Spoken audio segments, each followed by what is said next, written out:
vamos a tratar de que sea lo más práctico posible, o sea, que ustedes puedan ir haciendo a través del chat las preguntas, y acá mi colega, el profesor Sergio Maino, va a ir decodificando las preguntas del chat. Probablemente les cueste hacer preguntas sobre este tema, porque ustedes no están teniendo prácticas, pero bueno, los invito a que se animen a ir preguntando, y vamos pasando. Ah, no me pasa la Filmina. A ver, la Filmina, ¿qué tal? ¿Cómo estoy? Con este. No. Estoy pidiendo ayuda.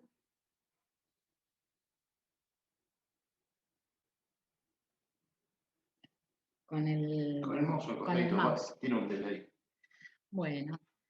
La psiquiatría legal se ocupa de muchas cuestiones. Las conductas psicopatológicas en relación a la legislación de cada país. Nosotros hemos tenido cambios legislativos importantes en la última década, que en definitiva eran una actualización que se ajusta a los modos de pensar de la gente. Trabaja sobre la capacidad que tenemos para tomar decisiones en diferentes niveles de complejidad en la vida. Valorar si se encuentra alguien dañado por cuestiones que está reclamando, un resarcimiento en el campo laboral o civil, algo que hoy tiene bastante pregnancia a nivel del porcentaje de reclamos que tenemos. Evaluar si alguien tiene recursos subjetivos para ser capaz de ser penalmente responsable o participar en un proceso penal, y evaluar el riesgo implícito en la conducta en el campo de las violencias. O sea, si alguien está en situación de riesgo, de lastimarse o lastimar a otros. Como nosotros estamos muy focalizados acá en la asistencia médica, los dos temas que vamos a trabajar son el primero y el último: la capacidad para tomar decisiones en diferentes niveles de complejidad de la vida, y algunas cuestiones del riesgo. La capacidad para tomar decisiones tiene que ver también con el tema del consentimiento. Nosotros, a nivel de ustedes, todos los artículos que vayan viendo ahora al inicio están en el nuevo Código Civil y Comercial. Ustedes lo pueden encontrar en Infolet, y también en la página de la PFO van a encontrar toda la parte de medicina legal, van a encontrar los artículos estos, para los que tienen interés, junto a otros temas que profundizan un poco lo que estamos trabajando hoy. Así que si no están pudiendo hacer prácticas y ustedes tienen tiempo para leer, por ahí eso los puede ayudar. O sea, a veces uno no puede hacer prácticas, pero puede leer otros temas que lo ayudan a formarse. Nosotros sabemos que todos los actos que estamos cometiendo o estamos haciendo son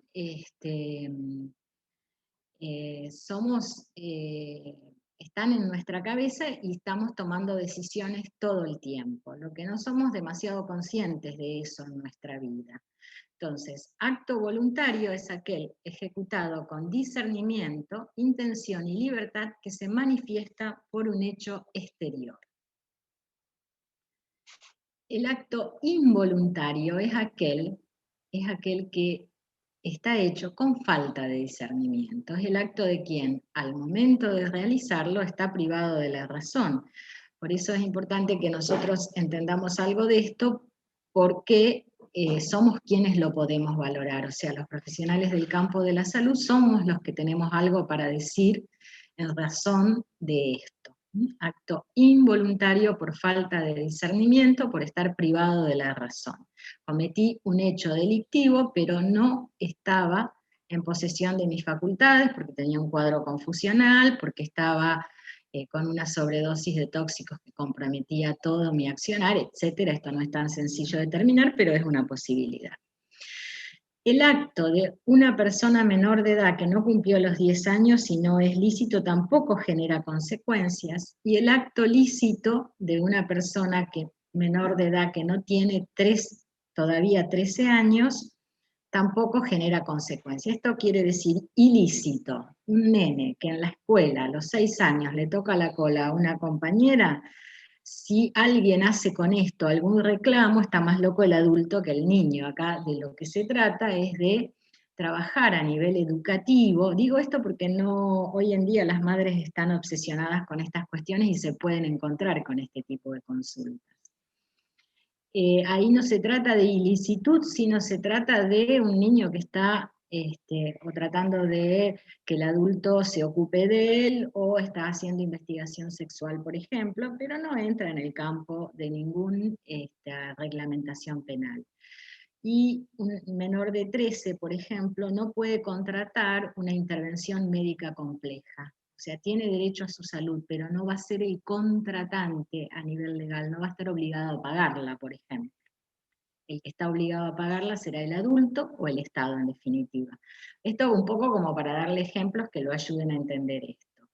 Este artículo del nuevo Código Civil es exactamente idéntico al artículo del Código Civil que tenía otro número en el Código Velezano, es decir, el Código de Vélez-Sarsfield que regía desde 1860 hasta el 2015. O sea que esta es una norma abarcativa de cómo pensar los actos que siempre estuvo en nuestra codificación. Vamos a ver para qué estamos hablando de todo esto. Vamos a pensar dos situaciones clínicas con las que ustedes se pueden encontrar con algunas variantes. Esto es importante que lo puedan ir pensando. Mariano, cuyo padre se encuentra internado en unidad de cuidados intensivos, solicita un certificado que indique que su papá está lúcido, digamos. ¿Qué hacemos con esto? ¿Qué necesitamos saber? Recuerden siempre que ustedes en la práctica médica tengan 0 años de recibido o 20 años de recibido. Cuando algo no les resulta claro, no se quedan solo con el problema. ¿Qué significa esto? Lo que ustedes ven en nuestro código de ética. No sé muy bien qué hacer, pido interconsulta, hablo con el jefe del servicio, busco la opinión de un colega, pero cuando algo me hace ruido, nunca me mando para adelante, porque nosotros tenemos algo que se llama responsabilidad médica. Entonces, yo, cardiólogo, soy muy eficiente para ver los problemas cardiológicos, los edemas del papá de Mariano. Estoy seguro de que el paciente está en condiciones de firmar un acta notarial, ceder propiedades, etcétera, etcétera, ¿qué es lo que está en juego detrás de este certificado que me están pidiendo? ¿Sí o no? Si no estoy seguro, le digo a Mariano que vamos a hacer algunas interconsultas como para que esto pueda ser expedido o no, por ejemplo. ¿Por qué? Porque si ustedes tienen dudas o hay medicación que afecta la lucidez del paciente, después ustedes estuvieron certificando algo y recuerden que nosotros somos los escribanos de la salud. Y en este caso, no de la salud cardiológica, sino de la salud mental que habilita para contratar o para tomar decisiones importantes, con consecuencias jurídicas. En relación al caso que sigue, Azucena. Otra cosa que me olvidaba decirles, no es lo mismo vigil que lúcido. Un paciente vigil es un paciente que si lo toco responde, que responde al dolor, que puede contestar alguna frase simple. Lucidez es un concepto más complejo. Indica una mayor profundidad en la comprensión. Por eso Mariano pide un certificado que diga que el papá está lúcido, no que está vigil, no que está despierto.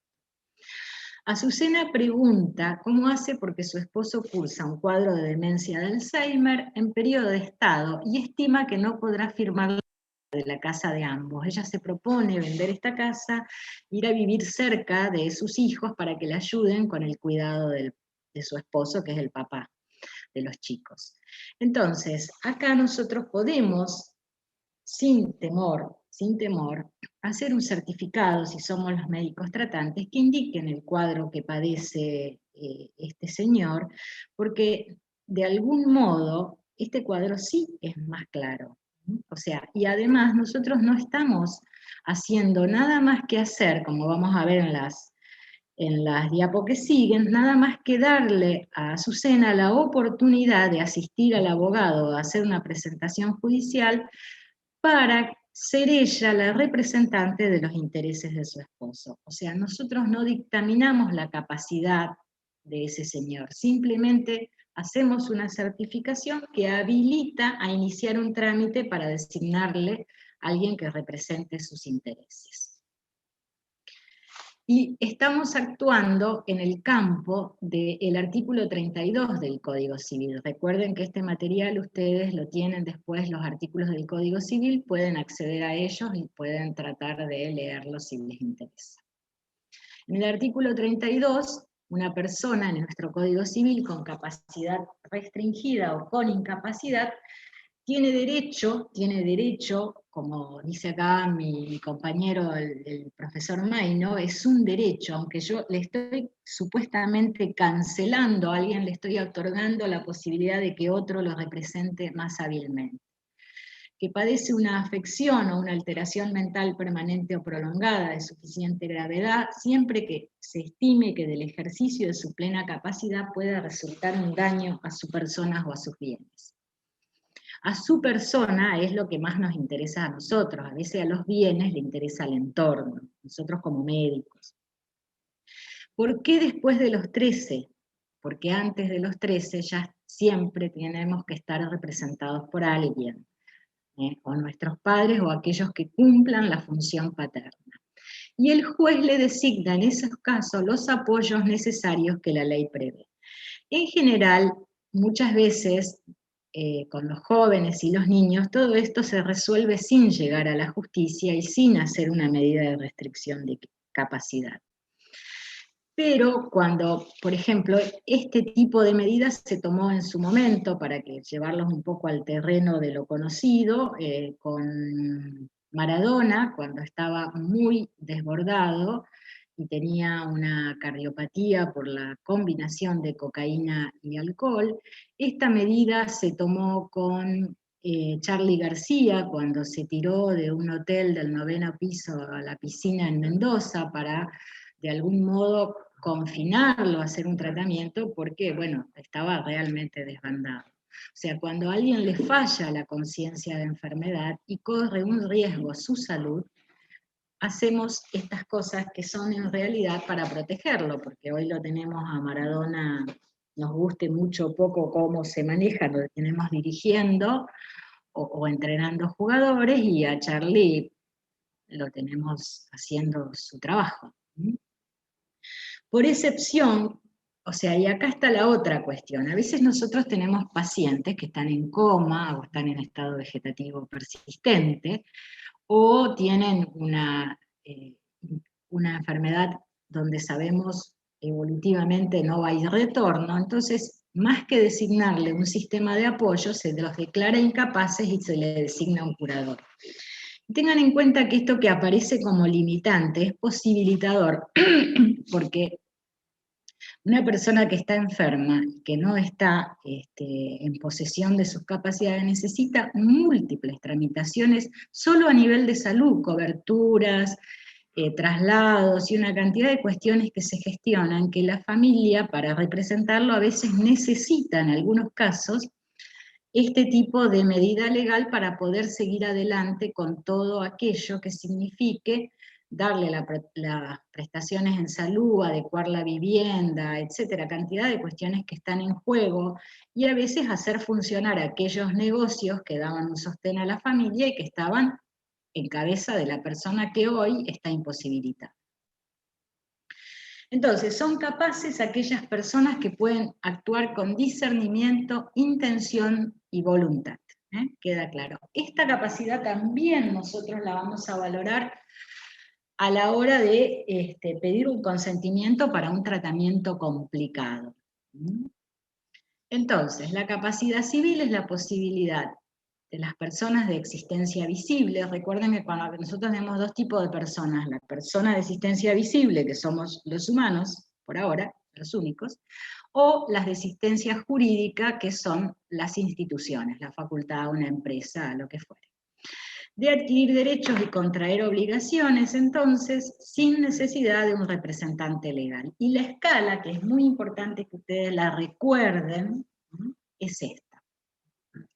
Persona por nacer, concepción en el seno materno hasta el clapeo del cordón, menor desde el día 1 hasta el 13, adolescente de 13 a 18, adulto mayor de 18, y luego de la muerte un estatuto de cosa. Y todo lo que introduce variación, ojo, cosa no es cualquier cosa, porque respecto de los cadáveres también hay legislación y hay valores afectivos en juego para sus deudos. Entonces, también hay reglamentación. Pero a los fines de simplificación lo pusimos así. Todo lo que introduce variación en estas cuestiones viene desde la biología, desde la medicina, que va a señalar la presencia de una enfermedad transitoria o permanente. A veces tenemos incluso aportes que pueden ser desde la psicopedagogía, por ejemplo, de la neurobiología, etcétera, pero siempre en este campo. Entonces, el menor de edad es la persona que no cumplió los 18 y el código denomina adolescente al menor de edad que cumplió 13. Así está contado esto que les mostraba recién en el Código Civil. Y el ejercicio de los derechos de la persona menor de edad es a través de sus representantes legales. En general son sus padres o aquellos que tienen a su cargo la crianza del niño. Pero ¿qué pasa? Recuerden que nosotros tenemos la convención, adherimos a la Convención Internacional de Derechos del Niño, tenemos una ley que da cuenta de esto, y el niño tiene derecho a ser escuchado. Y tiene derecho a ser escuchado de acuerdo a la edad y el grado de madurez que este niño tiene. Entonces, en una situación donde nosotros, por ejemplo, en salud tengamos un conflicto de intereses con los representantes legales, el niño puede intervenir con asistencia letrada. Ojo, esto puede ser en salud, puede ser con qué papá quiero vivir, puede ser en múltiples situaciones, pero en general a nosotros lo que más nos interesa es en relación a los conflictos de intereses respecto a una prestación médica compleja. La persona menor de edad tiene derecho a ser oída en el tratamiento médico y en el proceso judicial. Y en el tratamiento médico, ¿por qué? Porque tiene derecho a participar en las decisiones sobre su persona, de acuerdo al grado de madurez que vaya teniendo. Y acá de nuevo, ustedes cuando tengan un problema con esto, no se queden solos. ¿Por qué? Porque lo único que se judicializa acá es aquello que no se resolvió en el consultorio, en la entrevista con los padres, con la colaboración del psicólogo del servicio, etc. Ahora tenemos otro tema más. Entre los 13 y los 16, el adolescente, decide sobre todos aquellos tratamientos que no son invasivos, no comprometen su estado de salud y no provocan un riesgo grave en su vida o su integridad física. O sea, aquello que es sencillo. Ejemplo más común que ha generado algunas diatribas ideológicas es la anticoncepción oral. No sé si ya a partir de los 13 años el adolescente decide esto. Quizás no una anticoncepción quirúrgica que es definitiva, claramente no. Recuerden que van a tener subido en la página de la parte legal de PFO algunos trabajos hechos por juristas con mucha participación en trabajos con niños y adolescentes acerca de lo que es complejo en salud como orientador. ¿Por qué? Porque lo que es complejo en salud para una persona tiene que ver mucho con el cuadro clínico y el estado de esa persona. Entonces, hay como trabajos hechos donde ya van como perfilando qué es complejo y qué no es complejo entre los 13 y los 16 años, y a ustedes los puede ayudar a ir pensando acerca de esto. Ahora, si ese Si una paciente menor de edad pide un DIU, por ejemplo, ¿se debe hacer o necesita el consentimiento de los padres? Bien, ahí veo que hay alguien que está preguntando si una muchachita de 13, es raro que pida un DIU. El DIU no es una anticoncepción definitiva. Yo tengo siempre, ojo, lo que pide el paciente y el criterio médico. Después, una negociación. ¿Hay criterio médico para ese DIU por el estado de esa adolescente, de esa jovencita? Si hay criterio médico y el DIU no tiene riesgos, bien. Otra cosa es la anticoncepción quirúrgica. Lo que hay que ver es cuál es la situación y si ustedes tienen un criterio médico para poner un DIU. Si no tiene criterio médico para un DIU, yo no puedo hacer, es lo mismo, esto en todos los campos de la medicina. Si yo no estoy convencido de que esto sea útil, lo derivo al colega que piense que eso sí es útil. Eso como primera cosa, porque es muy difícil hacer algo que yo sé que al otro le va a terminar haciendo mal. Entonces yo no acuerdo, fundamento por qué y derivo al colega que sí puedo hacer. De todas maneras, yo no tengo la respuesta definitiva acerca de, pero siempre hay que valorar, puede que una joven de 13 años requiera un DIU, ¿por qué? Porque tiene conductas, pero tengo que hacer también la prevención para HIV y otras cuestiones, bueno, hay que ver, hay que evaluar en cada caso. Y los remito a ese trabajo de los juristas que va a estar en la página, espero que ya lo mandé, así que pronto va a estar. Sí, hay más preguntas con eso. Si hay una menor de 13, si puede acudir a la consulta sola y solicitar anticonceptivo.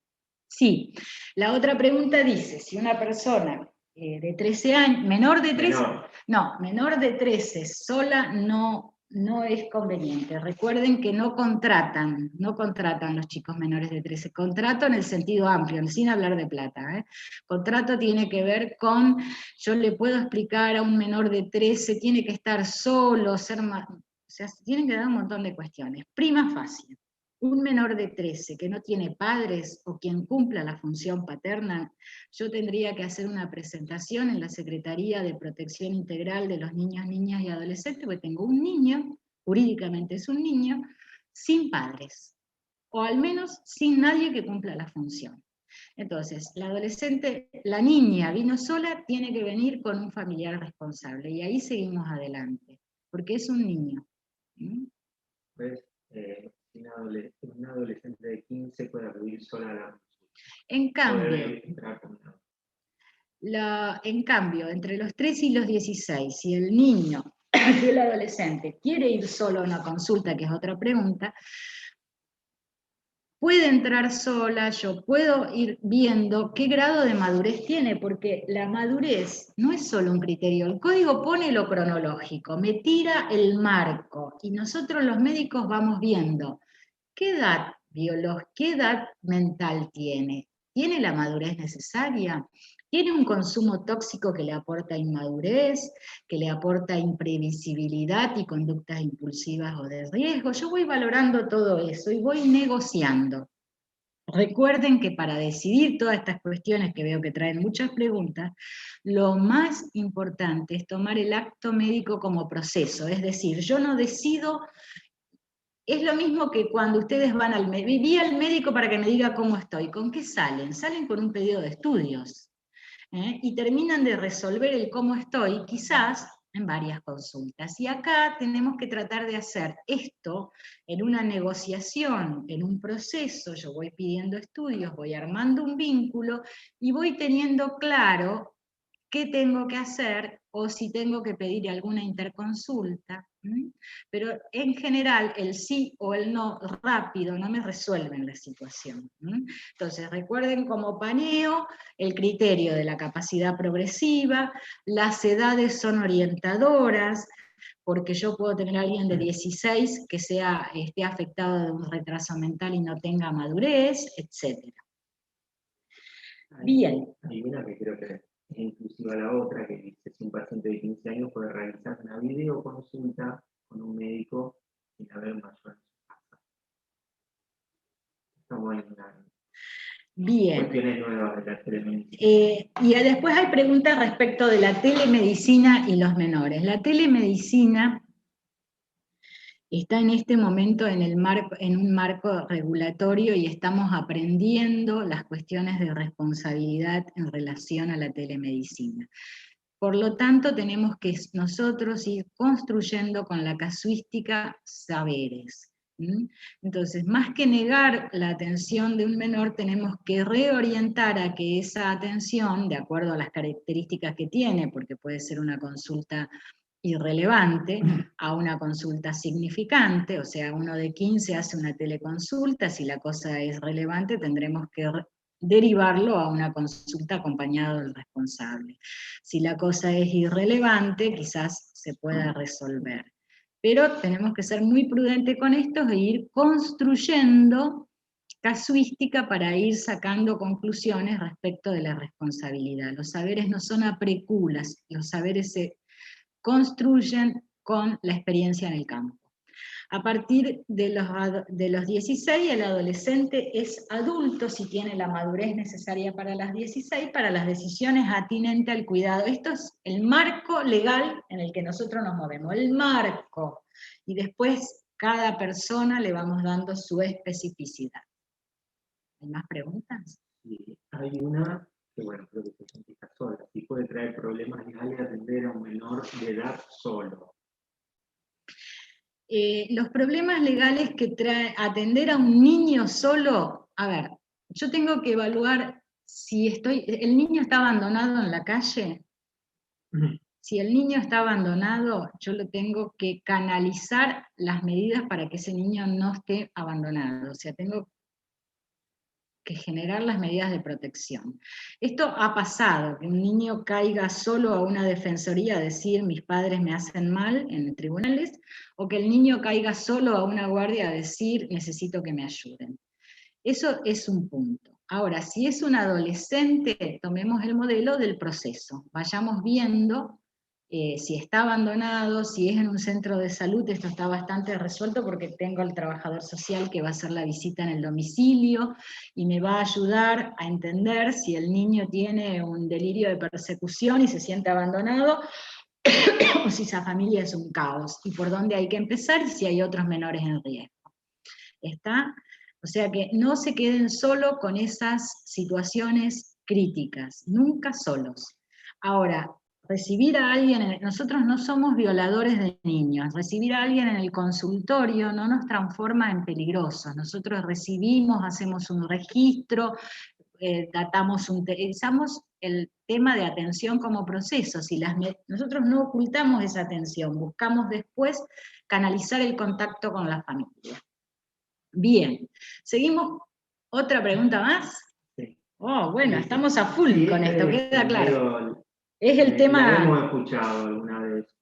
Si un paciente mayor de 13, pero menor de 18, pide que su padre se retiren, sus padres, supongo, del consultorio, ellos se niegan, ¿qué debemos hacer? ¿Los padres tienen derecho a quedarse o deben retirarse al periodo?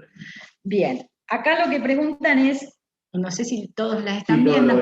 Todos lo ven. Sí. Bueno, entonces, acá es las dotes que tengamos nosotros para negociar, digamos. El niño tiene derecho a hablar solo con el médico, eso es en mi opinión personal. Puede haber gente que no esté de acuerdo, pero el Código Civil nos habilita a contratar, a escucharlo.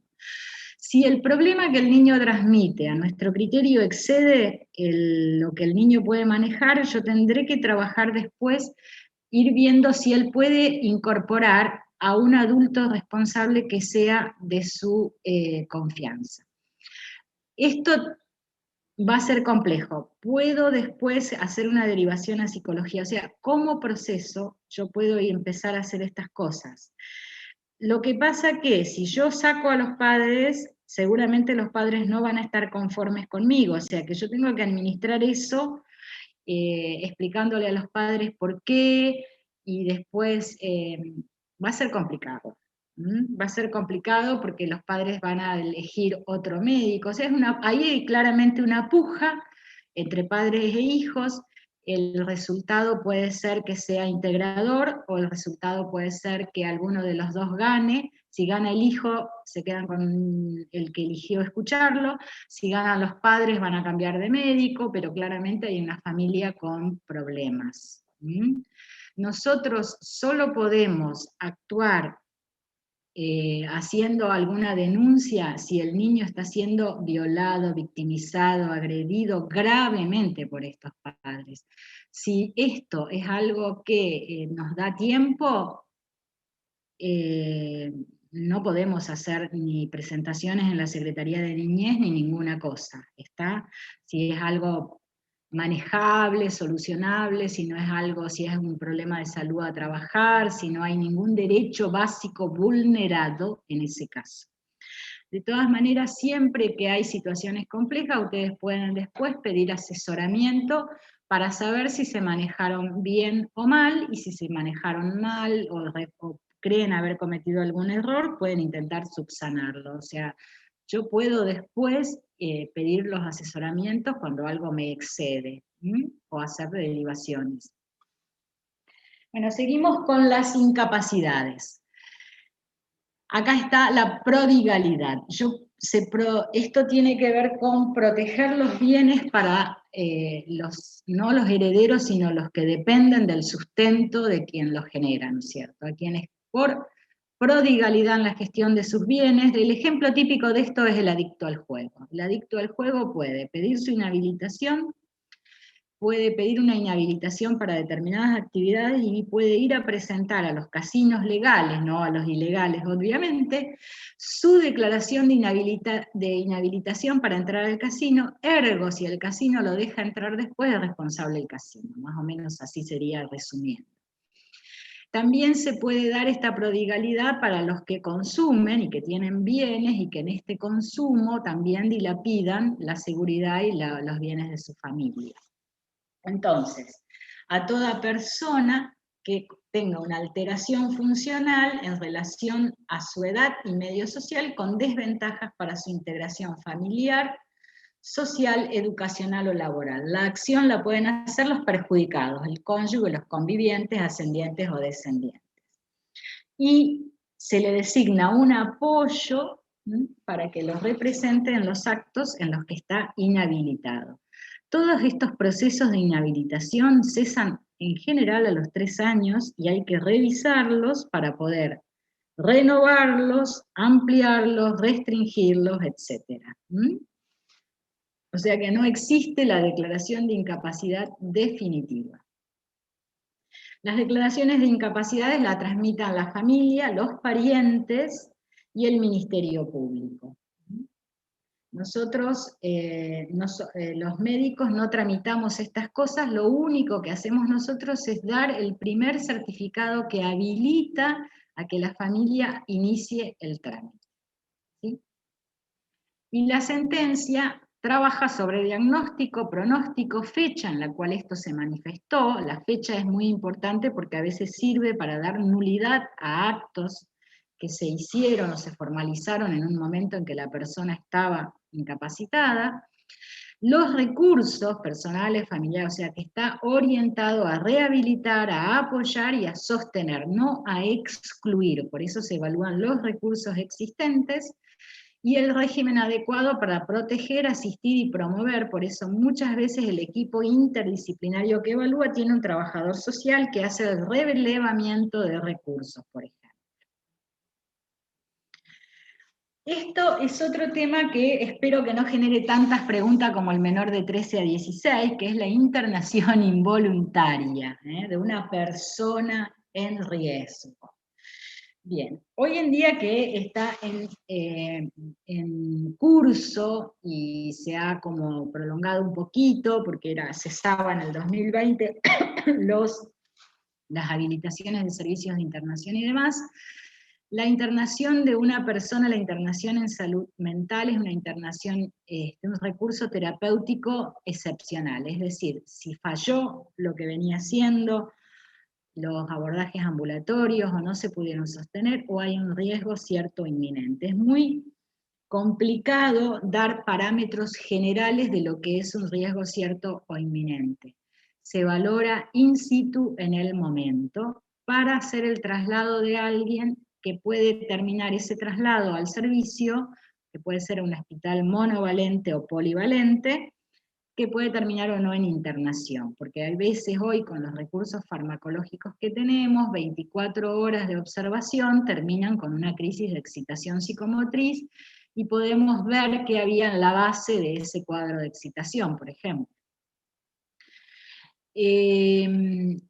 O sea que la valoración es bastante orientada a cada caso en particular. El ejemplo más común que tenemos y que siempre genera y que es lo más frecuente son los intentos de suicidio. Valorar si esa amenaza de suicidarse es en general las cosas, los hechos hablan por sí mismos. Si alguien intentó tirarse de un piso 7, convengamos que hay que trabajar un rato con la familia y con ese paciente en un lugar tranquilo, que no es el lugar del hecho, y que hay que hacer un traslado. Si alguien dice que tomó 3 cajas de fármaco, tiene que ir a un servicio de un hospital general, como para que se vayan monitoreando los signos y vean si es necesario el toxicólogo hacer algo más, etcétera, etcétera, etcétera. O sea que prima facie tiene que haber un traslado a un servicio. Digo esto como criterio general.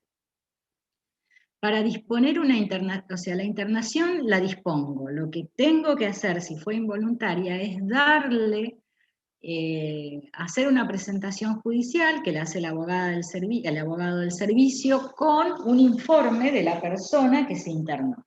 Si es que esa persona en las primeras 12 horas, los jueces dicen, para no atiborrarse de trabajo, 24 horas, si esa persona en esas 24 horas no prestó ya su consentimiento, ¿no? Porque eso también puede suceder, que haya cesado el cuadro y la persona haya prestado su consentimiento, o haya cesado el cuadro y, o sea, que la internación se transformó en voluntaria, o haya sido dado de alta con control por consultorio externo. Entonces, el informe, el dictamen del servicio es de 2 profesionales de distintas disciplinas, uno de los cuales debe ser psicólogo o psiquiatra, y no deben ser parientes, amigos, enemigos, etcétera, deudores, acreedores y todas esas cuestiones. O sea, tiene que haber indemnidad en cuanto a pensar en beneficios. Eso por un lado. Por otro lado, es la ausencia de otra alternativa eficaz para el tratamiento y un informe acerca de lo que intenté antes, si hubiera habido. A veces el cuadro es tan grave que no sabemos si hubo cosas previas o hubo de otros profesionales y no nuestras, etc. La internación voluntaria se notifica al juez, se le deben agregar se le notifica, y los informes que el juez pida, en las primeras 48 horas se agregan esos informes. El juez a los 3 días la autoriza, o requiere informes ampliatorios, o la deniega, si tiene algo que le hace ruido y manda a un forense a evaluar, y piensa que no, etc. Ahora, los jueces no ordenan internación en el campo civil, salvo cuando haya acudido alguna familia reclamando que no se escuchan, o sea que hay un déficit prestacional. Cuando el juez tiene elementos para pensar que hay a nivel salud un déficit de la prestadora, de la obra social o de quien sea que debía cumplirlo. No es lo más frecuente que un juez. Esto es un cambio del 2015 para acá, porque antes los jueces ordenaban internaciones, y las internaciones que ordenaban los jueces estábamos obligados a cumplirlas y a veces no estábamos de acuerdo. Pero hoy en día en el único campo que van a encontrar internaciones ordenadas por jueces es en el campo penal. Hay muchas personas jóvenes o personas que a veces la justicia llega primero que la salud, o delinquen en el campo del consumo y a veces tienen psicosis y consumo. Entonces el estado de trastorno mental es tan florido, tan notorio, que los jueces y fiscales, que los fiscales le piden a los jueces que dispongan internaciones en salud mental. Esto está pasando en este momento. Llega primero la fiscalía que el centro de salud. ¿Cómo evaluamos el psiquismo? No se lo vamos a hacer saber a ustedes en una clase de un rato, pero ustedes ya lo habrán visto en neurología, en psiquiatría, etc. Vamos a tener en cuenta las cosas que importan: el desarrollo psicoevolutivo, alguien que nació con una hipoxia grave, no fracasó en la escolaridad, nunca tuvo un trabajo estable, lo echaron de 20 escuelas, bueno, una cantidad de cosas que vamos viendo, que ya nos van pintando algo, el tipo de enfermedad que padece. Alguien puede ser brillante y ser ingeniero, pero llega a consulta, como me pasó a mí el otro día en una consulta, una señora no sabía muy bien qué día era, le pregunto con quién vino, y me respondió en 10 minutos 3 personas diferentes con las que había venido. En realidad era la hija, no le acertó en ningún momento con quién había venido. ¿Qué tenía? Tenía un tumor con fenómeno de masa, etcétera, que estaba generando un cuadro muy preocupante. Era una consulta con psiquiatría primera vez, o sea que yo no tenía base, pero el solo hecho, esa persona no está en condiciones de cuidar de sí, no está confusa. La confusión mental de cualquier origen, por un cuadro de hipoglucemia, por un cuadro de uremia, por un traumatismo encefalocraniano de causa de la confusión mental de cualquier tipo por un cuadro de abstinencia, es el paradigma de la incapacidad absoluta. Esa persona está en riesgo. Nosotros no podemos permitir que una persona confusa esté alojada en una comisaría. Es una urgencia médica, merece atención, diagnóstico del cuadro de base que generalmente tiene que ver con una causa orgánica, y eso tengámoslo en cuenta siempre. Tenemos demasiados muertos por cuadros confusionales donde quedó la policía al cuidado, o bueno, no se llegó a tiempo, o estaban en situación de calle. No puede, alguien que está en un cuadro confusional no puede decidir una alta voluntaria, no puede firmar un alta, no está en condiciones de decidirla. No podemos como médicos decir que no nos dimos cuenta de eso. Recuérdenlo, es para que nos cuidemos. ¿Nos cuidemos de qué? De no tener un juicio de mala praxis que está perdido de entrada. Bien, las entidades nosológicas que comprometen la capacidad. En general, tenemos cuadros, acá me falta algo más, de evolución crónica, que salvo en una intercurrencia aguda ya están diagnosticados y necesitan cuidados. La discapacidad intelectual grave, profunda, o sea, seres que no funcionan en general solos, la demencia, que ya está en periodo de estado, ¿no? Los primeros olvidos que tengo yo, por ejemplo. La psicosis con evolución defectual, alguien que tiene 40 años de enfermedad y que necesita alguna supervisión. Las secuelas afásicas y los déficits sensoriales por padecimientos neurológicos pueden necesitar representación y de diferente nivel de complejidad. Y después tenemos los cuadros, las intercurrencias agudas, los cuadros que van y vienen. Que el alcoholismo, o sea, alguien puede estar muy bien, me recuperé 6 meses sin tomar, y de pronto se manda todas juntas en una sola vez. Lo mismo pasa con las adicciones. Recuerden que estos cuadros no son enfermedades solas, a veces hay una depresión de base, hay autodestructividad marcada, etcétera, bajo control de la agresión. Son cuadros que nos pueden dar sorpresas. Y la historia previa nos puede ayudar a prevenir cuánta sorpresa nos puede dar. Hay adictos silenciosos que jamás han tenido un problema, entonces uno tiende a pensar, acá esto está controlado, pero hay otros que son una máquina de hacer despelotes. El trastorno bipolar, los cuadros maníacos, a veces agresiones inmotivadas están detrás de esto. El delirium es un cuadro confusional de causa orgánica que puede tener múltiples causas. Los síndromes confusionales varios, las psicosis agudas y las alteraciones metabólicas que nos dan cuadros confusionales. Como verán, estoy pesada con eso, pero es una causa muy frecuente de consulta, es una urgencia médica y puede traer problemas, porque a veces empiezan haciendo bardo, inmotivado en la vía pública, y llega primero la policía que el médico. Y eso después se complica porque a la policía nadie se los recibe en ningún lado, porque la policía no lleva pacientes, pero en realidad es un cuadro confusional. Entonces, mucho cuidado con eso. La declaración de incapacidad, bueno, esto por ahí no les interesa tanto a ustedes, pero es para los disminuidos en sus facultades de todo lo que estuvimos viendo a partir de los 13, para que tengan una representación para cuidarlos, no para limitarlos. Lo pide la familia y nosotros expedimos el certificado para que la familia sea escuchada, y lo dictamina el juez luego de un examen con un equipo interdisciplinario que designa el juez por sorteo. Ahora vamos a hablar un poquito de consentimiento.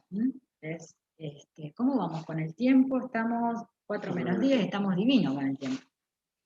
Melina cursa una enfermedad, vieron, es un poco lo que estuvieron preguntando ustedes con el tema de la edad. Melina tiene, o sea que volvemos de nuevo a lo que a ustedes les preocupa, yo lo intuyo por el nivel de preguntas que hubo. Una enfermedad riesgosa de tratamiento prolongado, complejo, con 15 años de edad, se niega a compartir la información con sus padres. Ahí yo puedo ir viendo qué hago. Negocio con Melina, que venga con alguien de confianza, por ahí aparece con otra amiga de 15, estamos igual, pero puede aparecer con la tía, y la tía es un nexo que me brinda información adicional para entender qué está pasando. El acto médico como proceso. Si yo decido que esto no lo atiendo y que lo derivo o que esto lo puedo hacer, pero tengo que llamar a los padres e informarle que no la voy a tomar en tratamiento porque Melina no quiere asistir con ellos, o sea, no me puedo, o puedo negarme a atenderla y decirle que tienen que venir los padres sí o sí. ¿Cómo hago para preservar el vínculo terapéutico con el paciente y a la vez acceder a los padres porque los necesito, porque son los que van a tener que supervisar cumplimientos, tramitar cuestiones de cobertura o medicación compleja, etcétera, o papelería? Hay un montón de cuestiones en juego acá. Pero en definitiva lo que tengo que tener claro es que Melina no lo puede manejar sola y que yo tengo dos opciones. O logro que vengan con los padres a las buenas o a las malas o en ese momento, o bueno, se verá. Pero no puedo trabajar sola con Melina. ¿Cómo lo logro? Los caminos son de acuerdo a lo que tenga en el servicio. Tengo una psicóloga, no la tengo. Tengo yo capacidades de negociación, tengo tiempo, no tengo, lo delego en el trabajador social del servicio. ¿Cómo lo hago? Lo que no hago es, no puedo ser sorda a esto que pasa, sordo. Santiago. Santiago es distinto, tiene 21 años, supuestamente para el Código Civil es adulto, responsable, mayor, comprende, dirige, etc., pero es adicto a variadas drogas de abuso, con alto montante de impulsividad y conductas de riesgo. Ingresa de urgencia, me lo traen los amigos a la guardia del hospital o del sanatorio. ¿Qué pasa? A las 24 horas, a las 12, cuando se le pasa, pide el alta voluntaria. Se tiene que ir, se puede ir, y no le puedo decir que no. Lo que pasa es que si yo tengo registro, y esto pasa cada 72 horas, si en la guardia hubiera registro y esto pasa cada 72 horas, no es lo mismo que si pasa una vez cada 6 meses o cada 2 años. Entonces ahí yo tengo que ver después qué conducta tomo. Pero prima facie, episodio aislado, solicita la alta voluntaria y sí, se puede ir, si no está confuso, si ya está recuperado, es mayor. A lo sumo le puedo decir que agendamos un turno con el Servicio de Salud Mental, a lo sumo le puedo hacer firmar en el alta que le informé todos los riesgos de su conducta, etcétera, etcétera, etcétera, etcétera. No sé, ¿se les ocurre algo más? Entonces, capacidad para prestar consentimiento. Recuerden el marco de las edades que habíamos visto. 16 años, normal, biológicamente, a nivel de salud neuropsíquica, etcétera, ya es adulto en salud. Entonces, ¿comprende la información? Yo tengo que adecuar esa información al nivel cultural. El nivel cultural implica, viene del norte profundo, es con, toba, qué sé yo, le tengo que explicar, ¿me entendió? ¿Cómo hago para saber si me entendió? O sea, si puede emitir un juicio conforme a su escala y valores y creencias, es como los nenes. Bueno, contame qué te dije.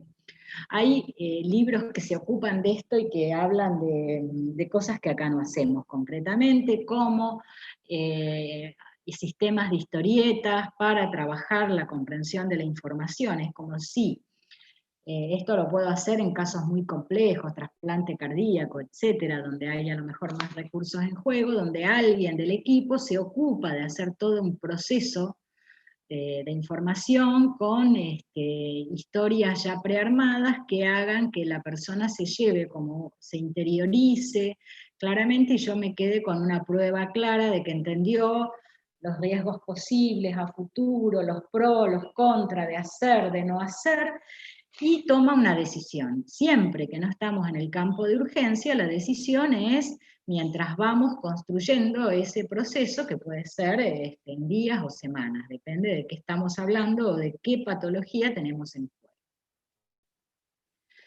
Nosotros tenemos que tener en cuenta que no nos llega un cerebro virgen, nos llega un cerebro, una persona con su historia de vida, con sus temores, con sus creencias religiosas. Por ejemplo, en salud mental nosotros tenemos los que tienen una adherencia al culto evangélico muy fuerte, tienen un mandato muy fuerte a no tomar medicación psiquiátrica porque la equiparan a drogas. Entonces tenemos muchos psicóticos librados a su evolución natural y estamos en una pulseada con la religión, el delirio místico, la medicación, etcétera, que tiene sus aristas bastante interesantes, donde, bueno, hay que ir negociando. Temores, religión, creencias, los elementos, el estado depresivo, la angustia que genera venir lidiando con una enfermedad crónica, hay un montón de cosas que tenemos que tener en cuenta de esa persona. Los elementos del consentimiento es voluntariedad, información y deliberación y decisión, es decir, no es un llame ya, si usted llama ya tiene un descuento, no.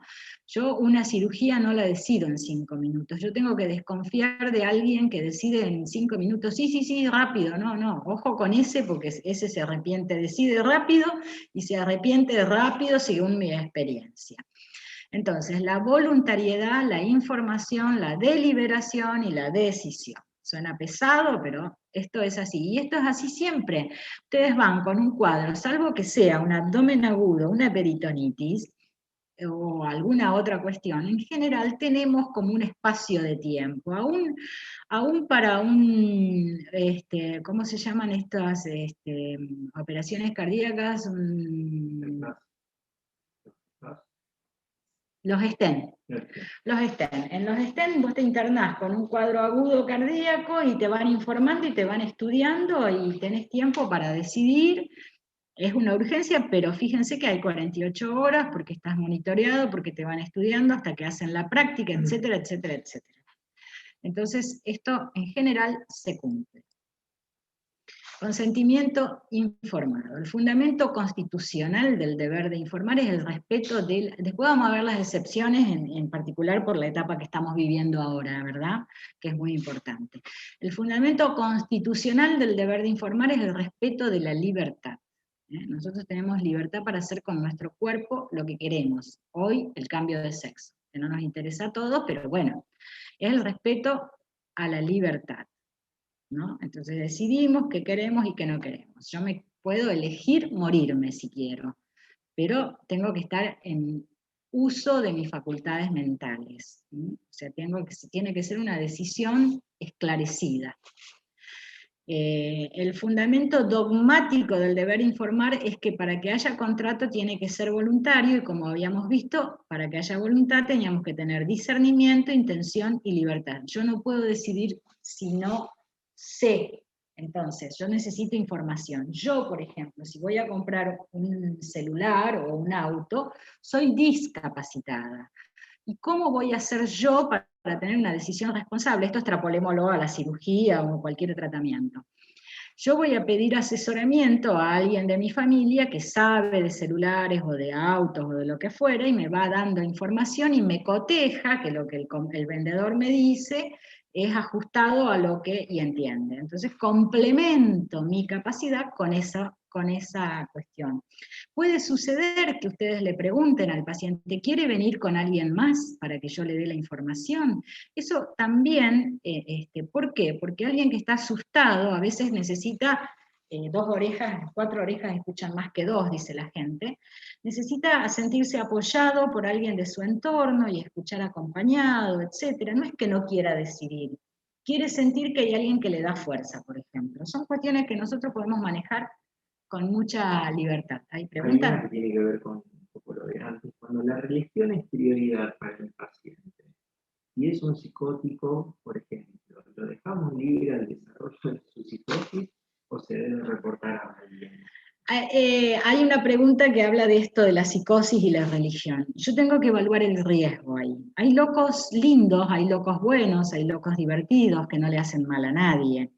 Entonces, tiene derecho a vivir su locura. Yo puedo ir viendo con qué familia cuenta, quién me va a avisar cuando la cosa se pasó. O sea, yo puedo decidir que no lo, yo puedo decidir que yo trabajo con medicación y que al loco que quiere vivir su locura o que tiene un delirio místico, que lo aborde otro, porque yo tengo que conocer mis limitaciones. Si yo tengo limitaciones o tengo posturas ideológicas fuertes, a veces hay cuestiones más laxas que no las puedo manejar y hago una derivación. Bien, hago una buena derivación. Ustedes recuerdan, vieron algunas cosas del código de ética. Yo no puedo atender cuando el paciente no sigue mis lineamientos. Si mis lineamientos son rígidos, sustentados en medicina, basada en la evidencia, pero no flexibilizo, bueno, lo derivo a alguien que tenga un nivel de funcionamiento más flexible. El problema está en que yo no puedo dejar sin medicación o sin que alguien aborde si el paciente tiene conductas de riesgo, si el paciente sale a incendiar las casas de los vecinos, si el paciente hace cosas complejas, yo debo tener ahí, tengo algún límite ahí tengo cuestiones como para plantear. A veces funciona en el caso de hacer una alianza con el pastor, decirle que venga con el pastor, porque a veces el pastor no es ningún tonto, no tiene ningún delirio, y sabe que este paciente, o sea, si tiene un pastor como la gente, que no es un psicótico, que no es un hijo de su madre, por ahí puede funcionar eso también, o sea, eso depende de cómo lo podemos, a veces abrir el campo ayuda a que podamos hacer alguna intervención. Y si no, iremos con la mano dura, digamos, que es no atiendo, o cuestiones involuntarias si hay riesgo. Pero la cuestión es el caso por caso. No sé si respondí. Después decía, ¿a quién derivo? Sí. Caso, supuesto, Nunca quedarse solos con estos casos complicados. Es suficiente, es conveniente. Primero tener una alianza con la familia o familiar responsable, trabajar con psicólogo o con trabajador social, y por ahí ampliar al que le está sosteniendo el delirio, si es que hay de verdad un pastor, porque a veces la cuestión de la religión está vacía, es un enunciado que es simplemente un delirio, y si es simplemente un delirio y no existe ninguna participación religiosa y es solo un delirio, ahí es más claro que lo tenemos que manejar con más fuerza, digamos, a la cuestión de la prescripción. Siempre evaluemos el riesgo y defendamos la postura, si nuestra postura es científica, técnicamente idónea, la defendemos. ¿Cómo evalúo la capacidad para otorgar o denegar la autorización a un tratamiento médico? Nuestro código de ética, es otra, la normativa esta que a ustedes cuando se matriculen se las van a entregar seguramente y que está en la página disponible, en la página del Colegio Médico, de acceso libre. Artículo 15, el profesional no practicará ninguna operación a menores de edad sin la previa autorización de los padres o tutores del enfermo. Acá es menor de 16, si es. En el caso de los menores adultos, que antes eran de 16 años, ahora ya somos adultos a los 16 para salud, su consentimiento será suficiente si serían decisiones de baja complejidad, una apendicitis. Algo que no va a generar mucho riesgo, si está hecho en condiciones de asepsia, etcétera, etcétera, etcétera, y no hubiese habido tiempo de avisar a sus familiares, y dejar constancia por escrito de que, esto decía nuestro código de ética, que es del año 1850 y pico, o sea que el consentimiento no es un invento de la modernidad. La medicina era más paternalista antes, el paciente era más tutelado antes, pero siempre tuvo derechos, van cambiando las edades, que 13, que 15, que 16, pero siempre tuvo derechos. El cirujano no hará algo mutilante sin autorización del enfermo. Y esto siempre existió, yo me puedo negar, yo puedo decidir morirme si estoy con mi cabeza funcionando.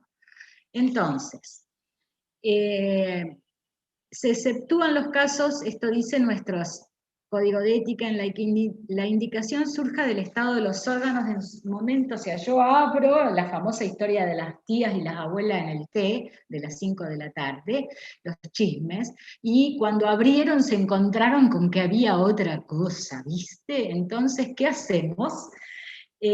hay dos posturas acá. Hay una postura que dice, operamos, cerramos, suspendemos, lo consultamos y volvemos a operar después si acuerda. Y hay otra postura que dice esto, que es la que dice el Código de Ética del año 1950, perdón. Se consultará con el miembro de la familia más allegado, en ausencia de todo familiar o representante legal, después de haber consultado y coincidido con los otros médicos presentes. ¿Por qué? Porque esto de que cierro, suspendo la anestesia y vuelvo de nuevo cuando el paciente me diga qué hago, es si el estado general del paciente lo habilita, y esto no siempre es tan sencillo. O sea que son dos posturas. Todos estos hechos por escrito y firmado por los que actuaron. Queda claro esto muy importante, de haber consultado y coincidido con los otros médicos presentes. Esto de haber consultado con los otros médicos presentes es muy importante, no me mando solo, porque a veces la emocionalidad puede clausurar mi razón, o sea, la razón está obnubilada por la afectividad o la pasión. Entonces, si todos coinciden conmigo, es que estoy teniendo un criterio razonable. Si estoy solo con la decisión y los otros aconsejan otra cosa, tengo que pensarlo más claramente, ¿sí?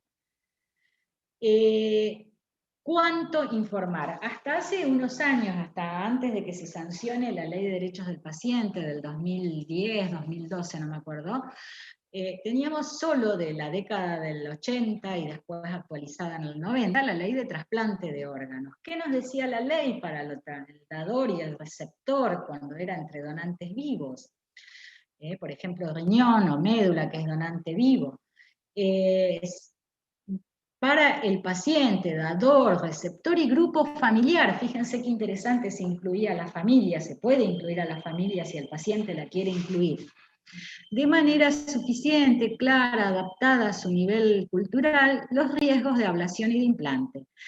Las secuelas físicas, psíquicas, las ciertas o las posibles, no esto que en un millón de probabilidades, no, más frecuente, lo previsible. Las limitaciones resultantes y las posibilidades de mejoría que pueden resultar para el receptor. Asegurarse la comprensión, documentar por escrito. Los donantes vivos tenían un lapso no inferior a 48 horas entre recepción de información e intervención para pensar estas cosas. Si la enferma es un menor entre 13 y 18 y se opone a la mutilación, más que esto pueda terminar con su vida, deciden los padres tutores. Bueno. Hay una pregunta que la vamos a tomar después, ¿sí? En un ratito, que es sobre las franjas de los 13 a los 18. La ley de derechos del paciente, que esta también ustedes la tienen que tener en su bagaje habitual, se tienen que familiarizar, habla de... Hasta ahora vamos bien, estamos acá cuidados, controlados. El soporte técnico, un lujo. Información clara, precisa y adecuada con respecto al estado de salud. Esto dice así textual. El procedimiento y los objetivos. ¿Cómo, para qué, por qué? ¿Cuáles son los beneficios? ¿Cuáles son los...? Porque nosotros recuerden que no curamos, nosotros no hacemos magia. Entonces siempre queda algún dolor. Me operaron de la columna y ahora me duele. Te operaron de la columna para que camines, pero no para que no te duela nunca más. Entonces eso tiene que estar informado. Los riesgos, las molestias, los efectos adversos previsibles. Y también si hay alternativas, los riesgos, los beneficios y los perjuicios en relación a lo propuesto. Por ejemplo, un ejemplo común. Hay muchas obras sociales que no cubren las cirugías que no son a cielo abierto, solo las que son, no las laparoscópicas, digamos. Entonces, ¿qué pasa? Yo, si no tiene cobertura, le tengo que explicar que la otra tiene menos riesgos. ¿Por qué? Porque su cuadro clínico la permite, porque en 48 horas va a estar haciendo una vida bastante parecida a la habitual, etcétera, etcétera. Y después el paciente decide si asume o no asume los costos, lo tramita con su obra social. lo exige o no lo exige. Yo le doy los procedimientos alternativos más allá de la cobertura. Porque yo no puedo ser cómplice de los déficits prestacionales que puedan tener las prestadoras de salud, sea cual sea, ¿de acuerdo? Yo no asumo, porque si no eso retorna después en responsabilidad para mí a largo plazo. El médico no me informó. Hoy en día esto queda deslucido porque la gente viene, aprieta un botón en internet y dice, te cuenta, pero yo quiero hacerme algo que están investigando en Suecia, porque bueno, como en internet no se lesionan, entonces a veces más que informar, es limpiar la información que el paciente trae, explicarle qué es de todo lo que encontró, lo que está en uso, lo que de verdad es así, lo que está probado, lo que sí se hace, etc. Y las consecuencias previsibles de no realizarse alguno de los procedimientos propuestos o alternativos. Ese consentimiento será verbal, salvo en el caso de intervención quirúrgica o de cualquier intervención que tenga riesgos, según lo determine la regla. Recuerde que riesgos, por más reglamentación que haya, lo tengo que decidir yo que hay riesgo, porque los riesgos son según la intervención y las comorbilidades del paciente. Entonces yo tengo que hacer un colon por enema, y el paciente, bueno, y decido que puede tener un riesgo, va con consentimiento por escrito, ¿de acuerdo? Consentimiento por escrito para todo aquello que yo crea que tiene riesgos, algunos fármacos que tienen efectos indeseables significativos, etc. Entonces, esto es lo que va por escrito. El consentimiento según la ley de derechos, no, esto es el Código Civil, dice lo mismo que la ley de derechos del paciente, el estado de salud, lo mismo, la especificación de lo alternativo. Recuerden, vieron que siempre está lo alternativo, tu obra social no la cubre, el hospital no lo tiene, pero yo te lo informo. Entonces vos decidís, sentís que estás pudiendo elegir, me quedé con esto aunque sabía que estaba lo otro. Y si yo tengo una enfermedad grave, también, y esto está en la Ley de Derechos del Paciente y en la Ley de Muerte Digna, el derecho a rechazar procedimientos. Rechazo, esto va un poco a la pregunta, rechazo procedimientos quirúrgicos, de hidratación, alimentación, de reanimación, el retiro de medidas, cuando sean extraordinarios o desproporcionados, o produzcan un sufrimiento, o tengan por efecto prolongar esa vida. Entonces, el paciente tiene derecho a rechazar. El paciente tiene derecho a cuidados paliativos integrales. Ninguna persona, y después está la otra cuestión, ninguna persona con discapacidad puede ser sometida a investigaciones sin el consentimiento, y se le debe garantizar el acceso a los apoyos que necesita. En realidad, cuando hay procesos de investigación, se exigen consentimientos especiales y tienen un comité de bioética que los avala, no se rigen por el consentimiento de la asistencia común. El sistema de investigación en salud requiere capacidades mayores que las capacidades que se requieren cuando se hace algo, una práctica médica en los procesos simplemente de tratamiento y asistencia. Nadie puede ser sometido a un tratamiento sin su consentimiento, salvo que hubiera alguna disposición legal en contrario. Si la persona está imposibilitada de expresar su voluntad, el consentimiento, ¿por qué? Porque está en coma, porque tuvo un accidente grave o porque está descompensado y no se va a compensar, el representante legal, el apoyo, el cónyuge, el conviviente, el pariente o el que lo acompaña. Nosotros no pedimos ningún papel. Alguien llega, hace una declaración jurada de que es la pareja, de que es el hijo, de que es el padre. Nosotros no tenemos por qué, nosotros nos ocupamos de atender al paciente. Hay una declaración jurada de que era el familiar, si después se demuestra otra cosa, no, yo no he escuchado que haya jurisprudencia en esto. Nuestra situación es, bueno, es el familiar. En general, vamos a ser claros, en salud no sobran familiares, en general no sobran familiares, prestando colaboración. Si hay, en este caso, siempre que mediara situación de emergencia y de riesgo cierto o inminente. Si no había nadie, nos traen el accidentado, el médico prescinde del consentimiento y actúa porque tiene por objeto evitar un mal grave. Yo no puedo tener a alguien en riesgo de vida y decir que no hice porque no había quien me firmara un papelito. Voy en cana con 40 cadenas, es abandono de persona. Nosotros tenemos que diferenciar entonces esto claramente. Después lo vamos a ver al final con otra filmina. Este es ¿cuánta capacidad? Recuerdan que habíamos hablado de que vamos creciendo, el mismo código lo va diciendo, yo soy un niño menor de 13, me representan mis padres, aunque yo con el niño contrato. Ustedes, el pediatra con su niño contrata, con su pacientito, le explica para qué es la vacuna, el nene dirá que no, qué sé yo, pero está esperando que su papá y su mamá le pongan la vacuna para cuidarse, etc.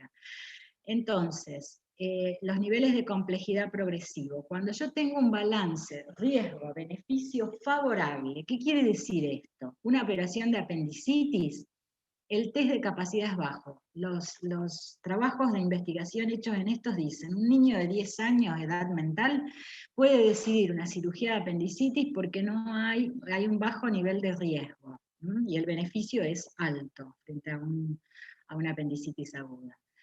A medida que vamos subiendo si el balance de riesgo es beneficio es desfavorable para consentirla, necesito un test de capacidad alto. Entonces, por eso un proceso de investigación, donde yo estoy investigando algo, no lo puedo hacer con discapacitados, pacientes psiquiátricos con capacidad discutida, etc. Necesito un test de capacidad alto para un balance riesgo-beneficio desfavorable, como puede ser un proyecto de investigación, porque no sé cómo va a salir.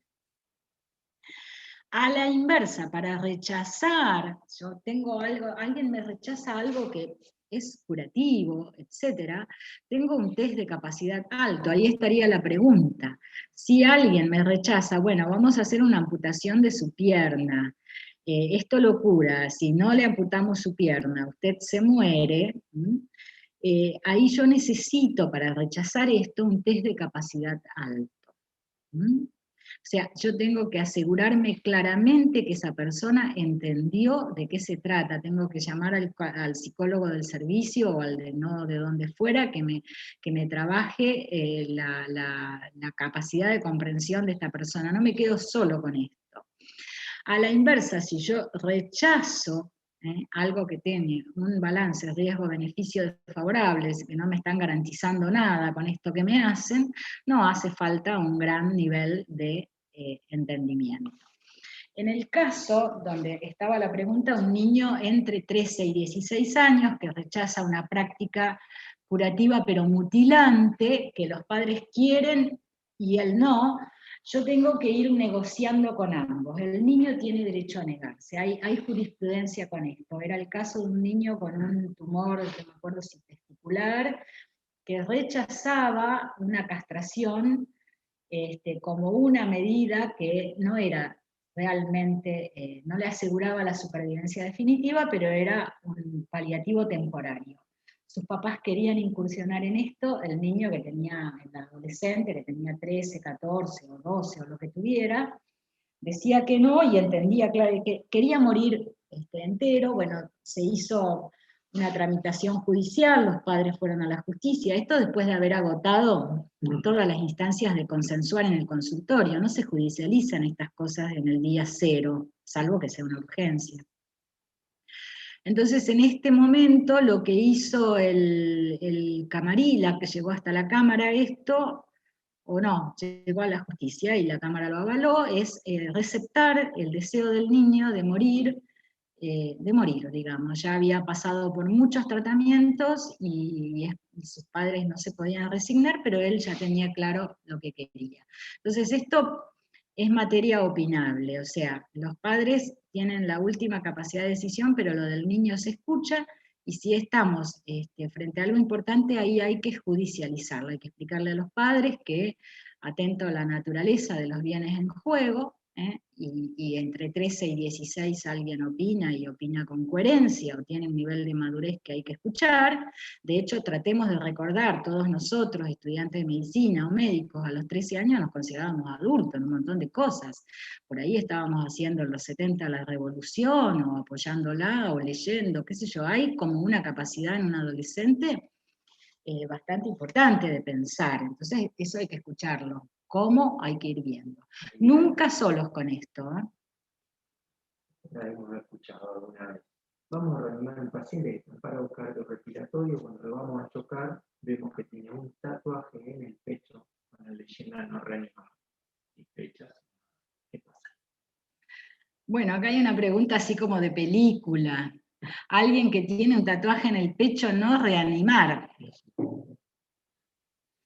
Qué difícil que es esto. No se me hubiera ocurrido nunca. ¿Qué decís vos? No tengo respuesta yo. Sí lo vi en una película, pero si lo había escrito con un tiburón, era otra la trama. Encima que no es un documento. Y hay alguien que pueda respaldar eso y en qué momento. Se lo hizo a lo mejor el tatuaje hace 10 años y después no se lo sacó. Bueno, acá estamos con Sergio, que es psiquiatra, el otro profe, debatiendo, y en realidad es eso, ese tatuaje. ¿De cuándo es? ¿De qué etapa? ¿Era un fiestero? ¿Estaba jugando? ¿Piensa lo mismo hoy? Además, veamos, yo reanimo. Si estoy en el minuto 1 y tengo altas chances, ¿por qué no voy a reanimar, digamos? Se parece mucho más a un chiste, no es una tarjeta colgada del cuello que dice soy testigo de Jehová, que en ese caso yo tendré que hacer otras cosas, como ver que no transfundo sangre, sino que expansores, etcétera, hago todas otras cuestiones. Pero acá suena más a un chiste esto, ¿no? Para mi criterio, no es un documento, un tatuaje hoy. De hecho, bueno, yo trabajo mucho con pacientes penales y a veces hay mapas de tatuajes y es interesante ponerse a charlar con el paciente, lo que significan los tatuajes a lo largo de su vida, y a veces van portando tatuajes de amores, de historias, de lo que fue importante en un momento y de lo que ya no lo es, a veces de las cosas que hacen cuando un tatuaje los avergüenza después. Entonces, me parece que habría que, yo creo que si yo estoy dentro de un protocolo médico donde esa es la conducta, no me parece que el tatuaje sea un documento porque no lo puedo datar, no lo puedo datar. No escuché en ningún lado que tenga el tatuaje el valor de un documento. Esa es la respuesta que estamos consensuando acá con Sergio para esto. Recuerden ahora algo muy importante, las excepciones al consentimiento del riesgo inminente de vida. Alguien que me llega en riesgo, yo no puedo suprimir maniobras que son vitales porque no tengo que son las que además la Lex Artis aconseja, y no he visto en ninguna jurisprudencia un reclamo porque alguien haya hecho lo que había que hacer en ese momento. No lo he visto. Sí, lo contrario, el abandono de personas es muy frecuente que esté reclamado legalmente. Sobre todo cuando después hubo una muerte. O sea, no me lo recibieron en el servicio, no esto, se murió en la ambulancia, etc. Riesgo cierto para la salud pública, es lo que estamos atravesando hoy con el tema de la pandemia. Nosotros no consentimos el 90% de las cosas que tenemos que hacer y las estamos haciendo porque estamos obligados por un riesgo cierto, ese es el nombre en el cual se ponen un montón. Y nosotros tenemos en este momento muchos problemas con esto. El paciente está aislado, el paciente muere solo, sin visitas de los familiares. El paciente puede o no tener un teléfono para comunicarse con su familia en terapia intensiva, objeto de discusión en algunos servicios hasta que se vio que no era peligroso que tuviera un celular para mantenerse afectivamente contenido. Todas estas cuestiones, o sea, en el riesgo cierto, por ejemplo, esto fue el diseño, la cuarentena fue diseñada para esto. Alguien llegaba a un lugar y tenía riesgo de haberse contagiado, tenía que suspender sus actividades tanto tiempo aislado hasta que esto, que era una curiosidad histórica, que la contábamos cuando dábamos nuestra clase de ética, y los alumnos nos mirábamos como si fuéramos nosotros personajes de museo, hoy se ha transformado en la cotidianidad y todos hablamos de cuarentena, cuando antes cuarentena era una palabra de museo. La habíamos tenido presente por ahí con algunas cuestiones con la gripe H1N1, porque había habido bastantes muertes por esto y había habido algunas restricciones para muchas personas, pero desde esa época hasta ahora no habíamos tenido una situación que nos habilitara a hablar de no importa lo que vos decidas, la indicación es esta y se cumple. No te movés de tu casa, no esto, etc. Y la otra excepción al consentimiento es cuando se delega expresamente en otro esa... esto pasa mucho con los hombres. Vieron que los hombres y las mujeres tenemos distinto manejo de las cuestiones afectivas y de salud. Entonces viene el viejito y dice, hable con mi hija. Entonces pasamos a trabajar directamente con el familiar porque fue el paciente el que nos habilita esto y de alguna manera elige no saber. Es un modo de saber distinto en algún punto. ¿Está? No se me ocurre ¿había alguna otra excepción? Bueno, es la urgencia, el riesgo para la salud pública y el delegar en otro, que es, de alguna manera, algunos pacientes lo hacen, sobre todo los hombres y los ancianos. ¿Hay más preguntas? No. Bueno, chicos, a estudiar mucho. Nos vemos. A ver si había alguna otra filmina. No, bueno. No. Esto, recuerda, nuestro paciente es mente, cuerpo y contexto. Digo esto porque la biología da muchas respuestas, el psiquismo ayuda y el contexto de donde viene también amplifica, amplifica la cuestión. Entonces nosotros debemos tener presente las tres cosas, o por lo menos pedir ayuda para evaluar lo que no está en el campo de nuestra incumbencia, como puede ser alguna cuestión del psiquismo, o como puede ser alguna cuestión del contexto, cuando hay que decidir algo. Entonces siempre hay que tomarse el tiempo para esto, o el trabajo en equipo.